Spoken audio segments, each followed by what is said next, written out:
So hello guys, आज हम आ गए हैं जेई एडवांस 2022 पेपर वन का क्वेश्चन नंबर 8 के साथ। इस क्वेश्चन की खासियत ये थी कि ये सबसे ज़्यादा कम लोगों ने सही किया था, लीस्ट करेक्ट। ठीक है, इसके करेक्ट रिस्पॉन्स की जो परसेंटेज है वो लेस देन 1% है। तो काफ़ी कम लोगों ने इसको सही किया था एग्ज़ाम के ड्यूरिंग। तो देखते हैं इस क्वेश्चन में क्या था।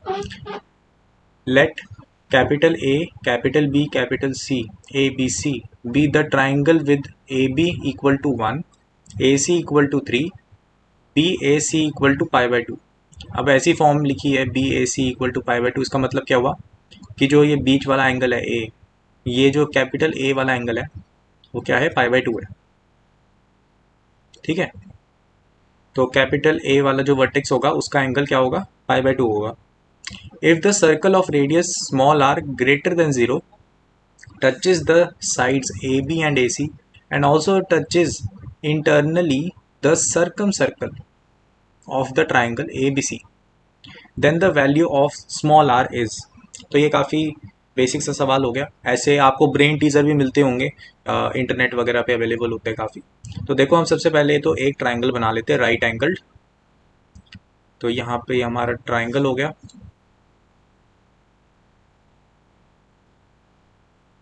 ओके, तो ये हमें एक सर्कल मिल गया। ठीक है, तो इस सर्कल को मैं ढंग से पोजीशन कर देता हूँ कि आपको लगे ये सर्कम सर्कल है। ओके, तो अब ये थोड़ा लग रहा है कि ये सर्कम सर्कल है इस ट्राइंगल का। और फिर हमें क्या बोला है, हमारा जो अंदर वाला सर्कल है जिसका स्मॉल आर रेडियस है वो क्या है कि वो इसको टच कर रहा है, इसकी बाउंड्री को टच कर रहा है और फिर यहाँ से नीचे से टच करके वापस ऐसे जुड़ा हुआ है। ठीक है, ऐसा सा सर्कल है वो। तो इसको थोड़ा सा एडजस्ट कर देता हूँ मैं, ये थोड़ा सा ऊपर आएगा, इसको टच कर रहा है। ठीक है, और इसको थोड़ा सा हम कर देंगे तो हाँ, ठीक है। तो ऐसा सा है ये सर्कल। तो अब इसमें हमें करना क्या है, ये पूरा जो डायग्राम है इसको मैं नीचे शिफ्ट कर देता हूँ, है ना। ओके, तो ये हमारा हो गया डायग्राम। अब हमें सॉल्व करना है कि हम स्मॉल आर कैसे निकालें। ये जो होगा पिंक वाला जो ट्राइंगल है उसका सेंटर मान लो ये वाला, ये इसका सेंटर हो गया। तो ये इसका जो रेडियस है वो क्या हो गया, स्मॉल आर।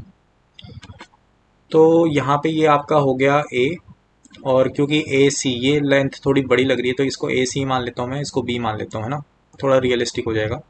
तो इसकी जो लेंथ है वो 1 है।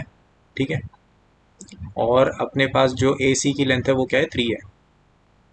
ठीक है, अब हमें ये बोला है कि जो स्मॉल वाला सर्कल है वो टच कर रहा है बी, ए बी को और ए सी को, और इस सर्कल को टच कर रहा है, जो कि हमने दिखा दिया डायग्राम में।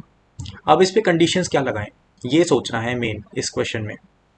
देखो, सबसे जो इजी वाली बात क्या है इसमें कि तुम्हें ये पता है कि जो दो सर्कल्स जब इंटरनली टच करते हैं, ठीक है, दो सर्कल्स जब इंटरनली टच करते हैं, है ना, ये सर्कल ही मान लो इसको, या फिर इसको बना देते हैं सर्कल ना। ठीक है, तो ये सर्कल इंटरनली टच कर रहा है ना। तो क्या होगा कि ये जो मिडल वाला है, बी बड़ा वाला सर्कल है उसका सेंटर, और ये छोटे वाले का सेंटर, इन दोनों के बीच का जो डिस्टेंस है डी, वो क्या होगा कि जो बड़ा वाला सर्कल है उधर का डिस्टेंस जो उसका रेडियस था कैपिटल आर, और जो स्मॉल का रेडियस था स्मॉल आर। तो तुम्हें यहाँ से क्या मिल गया कि जो तुम्हारा डी है वो क्या है, capital R minus small R. सही बात है। तो तुम्हें क्या करना है कि जो तुम्हारा बड़ा वाला सर्कल है, सर्कम सर्कल है, उसका रेडियस, उसका सेंटर ढूंढो। उसका सेंटर कहीं यहाँ पे होगा, है ना, या फिर मान लो यहाँ पे होगा। ठीक है, क्योंकि ये अलाइन होंगे ना, जैसे यहाँ पे तुम देख सकते हो ये अलाइनमेंट है एक, जिसको मैंने रेड से दिखाया है ना। तो यहाँ से भी एक अलाइनमेंट होगी, जहाँ जिस पॉइंट पे टच कर रहा है, जैसे ये पॉइंट है तो ये पॉइंट यहाँ से पास होकर ऐसे आएगा, है ना। तो ये इसका सेंटर होगा, मान लो थोड़ा सा डायग्राम अच्छे से नहीं बना है, तो ये इसका सेंटर है। और बी सी जो है ये इसका क्या होगा, डायामीटर होगा, क्योंकि ए का जो एंगल है वो पाई बाई 2 है है ना। ये सर्कल की थ्योरम होती है कि अगर कोई सर्कल है उसमें आपने कोई एक उसकी जो आर्क है वो π/2 एंगल बना रही है ना। तो π/2 एंगल बना रही है, तो हम क्या करेंगे कि अगर ये π/2 है तो ये जो होगा बी सी उसका डायमीटर हो जाएगा, है ना। ये एक थ्योरम होती है। ये सब यूक्लिडियन ज्योमेट्री से आ रहे हैं थ्योरम्स। ये हमारे 11वीं 12वीं के सिलेबस में नहीं है, ये 10वीं के सिलेबस से है। सिर्फ ये जो कॉन्सेप्ट है ये हमने 11वीं में पढ़ा होता है, ठीक है। बाकी सारा 10वीं वाला ही मामला चलना है इसमें। तो देखो, सबसे पहले तो हमें यहाँ पर जो कैपिटल आर है वो ढूंढना है। कैपिटल आर होगा हमारा ये बाहर वाले सर्कल का रेडियस। तो बी सी क्या हो गया, हमारा डायमीटर हो गया, है ना।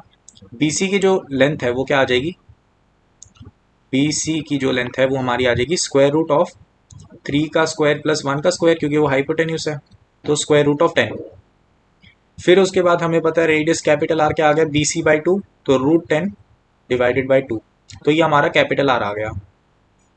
ओके, कैपिटल आर आ गया। अब हमें डी ढूंढना है, तो डी कैसे ढूंढेंगे। डी ढूंढने के लिए हमें क्या करना होगा, जो ये पिंक वाले सर्कल का सेंटर है और जो ये हमारे ब्लैक वाले सर्कल का सेंटर है, उन दोनों के बीच का डिस्टेंस निकालना है। तो डिस्टेंस फॉर्मूला यूज़ कर लेंगे। तो सबसे पहले कोऑर्डिनेट निकालते हैं स्मॉल वाले सर्कल का। स्मॉल वाले सर्कल का नाम दे देते हैं C2 और बड़े वाले का C1। तो जो C2 का सेंटर है ना, उसके कोऑर्डिनेट्स क्या आ जाएंगे, C2 के कोऑर्डिनेट सेंटर के क्या आ जाएंगे, उसका अगर मान लो कि तुम ऐसे मान रहे हो, तुम्हारी AC को एक्सटेंड करके तुमने मान लिया कि ये तुम्हारी x एक्सिस है ना, और AB को क्या कर दिया, y एक्सिस मान लिया। कोऑर्डिनेट सिस्टम तो तुम कैसे भी मान सकते हो, है ना। तो तुम्हारा ये y एक्सिस हो गया। तो तुम्हारा जो कोऑर्डिनेट है वो क्या आ गया कि y एक्सिस से इसका डिस्टेंस क्या है, ये डिस्टेंस क्या हो गया, इसका रेडियस स्मॉल r, और जो x एक्सिस से इसका डिस्टेंस है वो क्या हो गया, स्मॉल r। तो कोऑर्डिनेट क्या आ गए, r, ठीक है। उसके बाद C2 के कोऑर्डिनेट्स कैसे पता करोगे, C2 के कोऑर्डिनेट्स पता कर सकते हैं, लेंथ है, ये लेंथ आ जाएगी 3/2 मिड पॉइंट थ्योरम से, है ना। इसकी एक थ्योरम होती है ना ट्राइंगल की, कि अगर तुम ट्राइंगल में क्या कर दो, उसके मिड पॉइंट से, ठीक है, एक लाइन खींच दो, तो जो बेस है उसका भी हाफ हो जाता है ना, सिमिलैरिटी ऑफ ट्राइंगल से। तो वही चीज़ है इधर लग गई, मिड पॉइंट थ्योरम। तो यहाँ पे ये 3/2 आ गया, और जो ये वाला डिस्टेंस है ये क्या आ जाएगा, 1/2, ठीक है। तो जो C1 के कोऑर्डिनेट्स हैं हमारे क्या आ जाएंगे, C1 के कोऑर्डिनेट्स आ जाएंगे 3/2, 1/2, ठीक है। तो अब हमें सिंपली D निकालना है। D हमारा क्या हो जाएगा, जो हमारा D है वो हमारा हो जाएगा स्क्वायर रूट ऑफ r-3/2 का स्क्वायर प्लस r-1/2 का स्क्वायर, ठीक है। उसके बाद हमें स्मॉल r निकालना था। देखो हमारी इक्वेशन क्या है, D = capital R minus small r। अब यहाँ पे क्योंकि स्क्वायर रूट आ रखा है ना, तो हम कर देते हैं squaring, D² = R minus small r का स्क्वायर। तो इससे हमें मिल गया r-3/2 का स्क्वायर प्लस r-1/2 का square equal to r minus, क्योंकि यहाँ पे तो माइनस का चक्कर नहीं पड़ेगा, r माइनस कैपिटल R क्या है, square root of 10 divided by 2 का स्क्वायर। तो इसको आपको सॉल्व करना पड़ेगा। कैसे करेंगे, r² प्लस 9/4 प्लस नहीं आएगा, माइनस आएगा ना, यहाँ पे माइनस आएगा, -3r plus r² plus 1/4 minus r equal to r² minus square root of 10 into r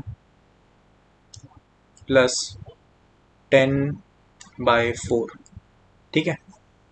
तो ये भी 10/4 बन रहा है, यहाँ भी 10/4 बन रहा है, तो ये चीज़ हो जाएगी सब्ट्रैक्ट। यहाँ से r² भी सब्ट्रैक्ट हो गया, तो हमारे पास बचा क्या, r² minus 4r plus √10r equal to 0। तो यहाँ से हमें क्या मिला, r into r minus 4 minus √10, ठीक है, इक्वल टू 0। तो या तो r 0 होगा या फिर r क्या हो जाएगा 4 माइनस रूट 10। अब क्योंकि r 0 हो नहीं सकता, हमें गिवन था कि r जो है ग्रेटर देन 0 है, तो इससे हमें ये पता लग जाता है कि ये केस जो है वो रिजेक्ट हो जाएगा। तो हमारा जो आंसर है वो ये आ जाएगा कि स्मॉल r जो है हमारा square 4 minus square root of 10 है। ठीक है। अब क्योंकि ये इंटीजर लेवल का सवाल है, सॉरी आप कह सकते हो कि न्यूमेरिकल सवाल है, तो हमें 2 डिजिट्स तक इसकी राउंड ऑफ करके हमें आंसर देना है। ठीक है। तो अब हमें क्या करना पड़ेगा कि इसको डिजिट्स में लेकर आऊँ। तो स्क्वायर रूट ऑफ 10 को आपको करना पड़ेगा।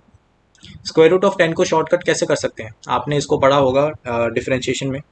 तो क्या होता है कि आप इसको क्या कर सकते हो, हाँ 1 प्लस 9 लिख दो स्क्वायर रूट में, तो ये आपका वो हो जाता है कि भाई आपने यहाँ पे क्या कहते हैं y रख लिया, यहाँ पे x रख लिया, ये आपका x है।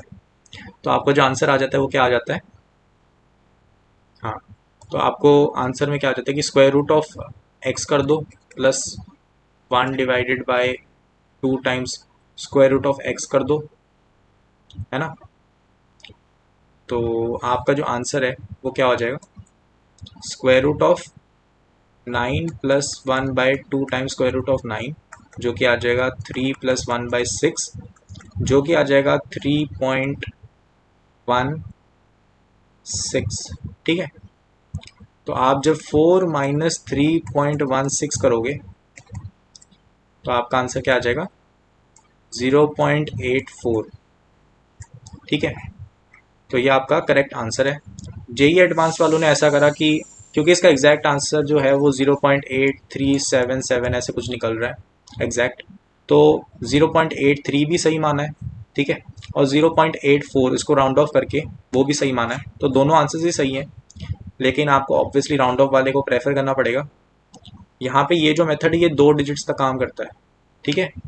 ये जो अप्रोक्सीमेशन वाला मेथड है आपने पढ़ा होगा, ये 2 डिजिट्स तक काम करता है।